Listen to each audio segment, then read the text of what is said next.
Hello and welcome to today's video, and welcome to the Trucking Business Success channel.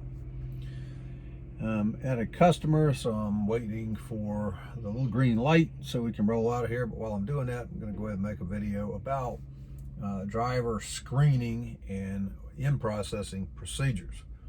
If you are a motor carrier of any size, whether that's an independent owner-operator that's just getting ready to start hiring your first driver or drivers, or you're a small fleet, or even you're a mid-sized to a large fleet, you need to know what you're doing when it comes to hiring drivers, and you need to have procedures in place that you follow like a religious experience with each and every applicant that you screen and each and every applicant that you process into your company. One of the first things you want to do is make sure that you have a regulatory compliant application. So look it up in the regs and make sure you have all the different things, the elements that they require to be in the application. You can have additional things in there, so long as they don't violate any laws, of things that you just might want to ask or know, but you have to have the regulatory minimums in there. And a lot of people don't. They buy applications that were intended for office workers in some other industry, or they make up something and they don't know what they're doing. And if there's a compliance review audit, and they want to be nitpicky about it, and they can, then they could hit you for every single application you have on file because they're not legal. They're not in compliance with the regs. So make sure your application is. The next thing that you want to do once you have that application is you want to pull a motor vehicle record from the state agency. There are services that you can go through and do that. There are things that you can sign up to that it's very easy. Hit a few buttons on a computer and pull anybody's MVR. You need their authorization to do it, and you need to get that motor vehicle record directly from the state agency. You want to get one for each state that driver's had a license in of any type within the last several years. Some people make a mistake of just pulling. Let's say somebody just moved from North Carolina to Virginia, or from West Virginia to Virginia a couple of months ago. A lot of folks will make a mistake of only pulling the Virginia MVR. You need to go back and pull the former state as well, or former states if they've hopped around a little bit. States are supposed to communicate with each other. They do a lot better job of doing that today, but there are sometimes things that just don't get picked up, or don't get picked up immediately and carried over. And it's possible that you can pull an MVR in one state and it shows clean. If you pull the other state as a DUI or reckless driving or a serious accident or something on there. But you need MVRs from all states they've lived in recently. Former employers, make sure that you're looking for any gaps in employment history. Verify every employer that they've had that you can, going back as far as 10 years. Now, the regulatory minimums don't require you to go that far back. You need to get 10 years listed, but you only have to verify a lesser period of time than that. Look it up in the regs, you'll see what that is. But my recommendation is try to verify as much as you can, and there's nothing that prevents you from trying to verify all of it, all the way back 10 years. If you hire trainees, and that's a whole nother ball game, I recommend you do hire trainees, but only if you know what you're doing, and most people do not. You have to have all kinds of things in place to be able to hire trainees. The first thing you have to have is permission from your insurance company. Many insurance companies will not allow you to hire people who have less than 2 years, 3 years, whatever their cutoff is. And if you do, you could have problems with your own insurance carrier paying claims, or possibly canceling your insurance in the middle of a term, or jacking your rates up so high you can't pay it. So don't institute a training program unless you know what you're doing. Have the permission of your insurance carrier, and again, know what you're doing. I set up and ran training programs for many, many years. I could certainly help you do that, but that's much more involved than this video is going to cover for this particular topic. I'll just say that again. Do not attempt to train drivers unless you know for certain what you're doing and you have the permission of your insurance company, preferably in writing. So if you do have all that, if you are going to hire trainees, make sure even in that case, even though they may not have any form of truck driving experience, still get 10 years of employment history on them. Try to verify as much of that as you can as well. If there are any gaps, make them provide proof of why there are gaps. If they claim that they're were not working, then you want something. If they drew unemployment, you want to attempt to verify somehow, other than just taking people's word that they were off for unemployment, or that they were a caregiver, or that they were whatever it was that they said they were doing. You need to make some effort to verify that, document those efforts as well. When you're looking at motor vehicle records on people, my suggestion is, if you have somebody who has following too closely, do not hire them. If they have excessive speeding, reckless driving, do not hire them. You also want to be sure that you're following your insurance company's criteria. Again, they have rules to where some will allow certain things, others won't. If you hire people that are in violation of your insurance guidelines and criteria, your insurance company, again, can cancel your insurance. They might have issues trying to, if they have to pay out on a claim and find out you put somebody in the truck that caused an accident that didn't meet the insurance criteria, your own insurance company may come back after you and sue you and try to recover the money they paid out. And again, they can cancel your insurance or raise your rates up. Either one of those things would be very bad. So make sure you know and follow your insurance criteria. If you're with an insurance company that doesn't want to allow you to do something that you think you should be allowed to do, you may be able to shop that around, find another carrier when it's renewal time or whatever, get another insurance carrier. But don't just arbitrarily disobey their guidelines and their criteria, or it can cause you a lot of problems and cost you a lot of money. You want to be very careful about screening your applications. If you have things that you find, let's say for example, you look at somebody that has a history of violence, where they had a couple of things where they assaulted somebody, and you're like, well, what's that got to do with trucking? It's not a big deal. I'm gonna go ahead and hire them. The driving record's clean, stable employment history otherwise.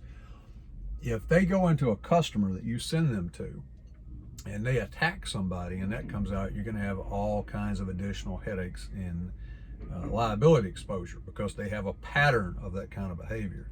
So in my opinion, and I'm not a lawyer, don't pretend to be one, don't play one on TV, you might want to consult with a lawyer before you stick somebody like that in your truck and send them out into the public, because to a large extent you are responsible for what they do. So when people have things like that, you may want to pass on hiring them. The driving record, again, is extremely important.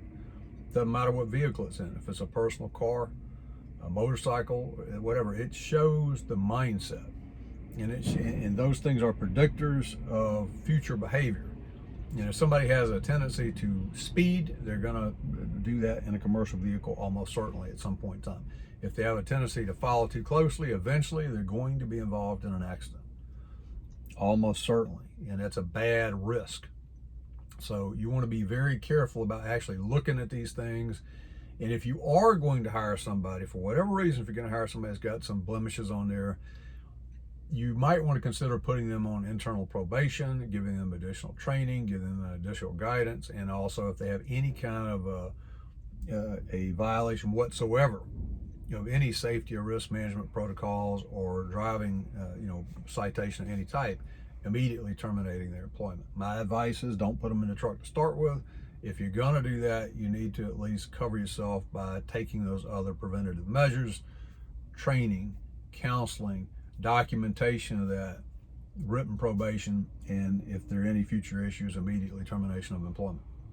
If you do not do that, then you're going to expose your company to all kinds of additional risk and liabilities.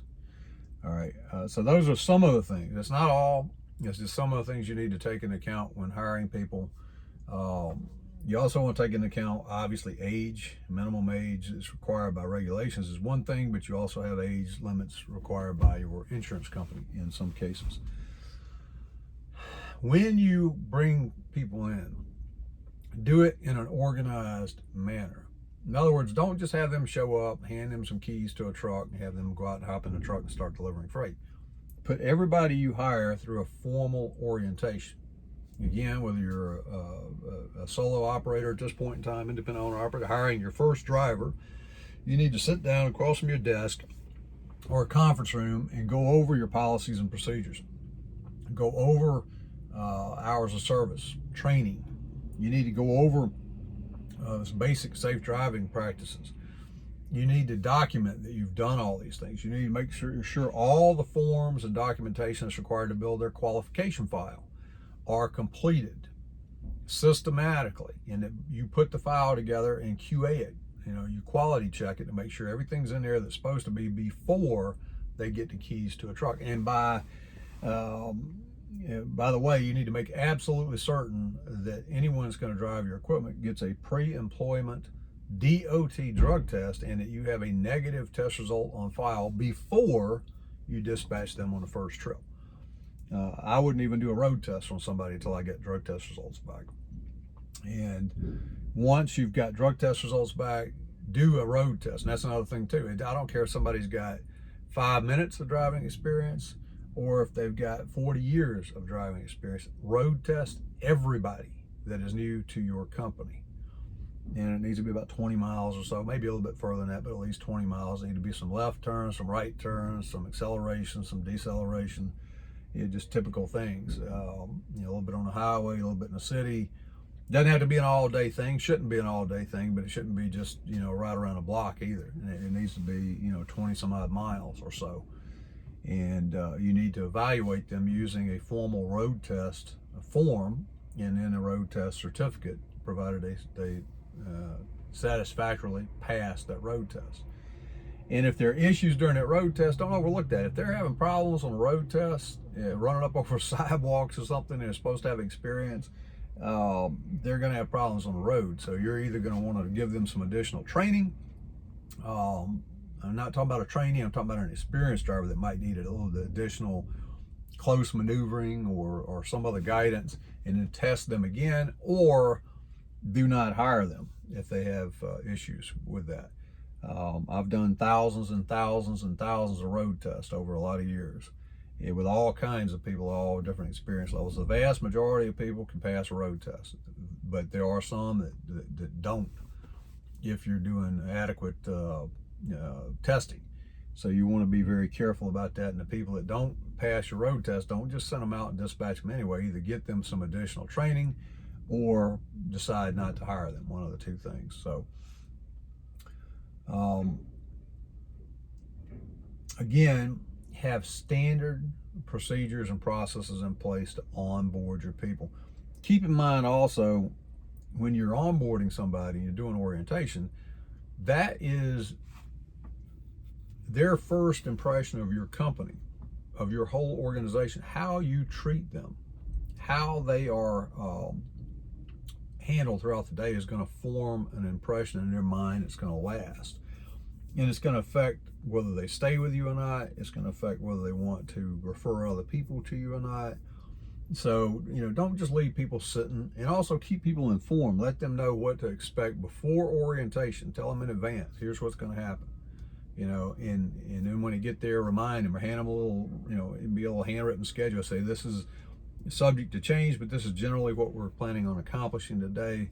And break that down for them, and then stick to that as much as you can, and keep them informed along the way, and treat them with courtesy, dignity, and respect. And when you do that, you'll have a much better employee, a much better driver, and a much better success rate at your onboarding operation and your program. So I hope those things help you a little bit. We'll be talking about a lot more such topics and many other topics related to trucking business and trucking careers and all kinds of things related to trucking business success. Thanks for watching. Have a great day, and I'll talk to you again soon in our next video.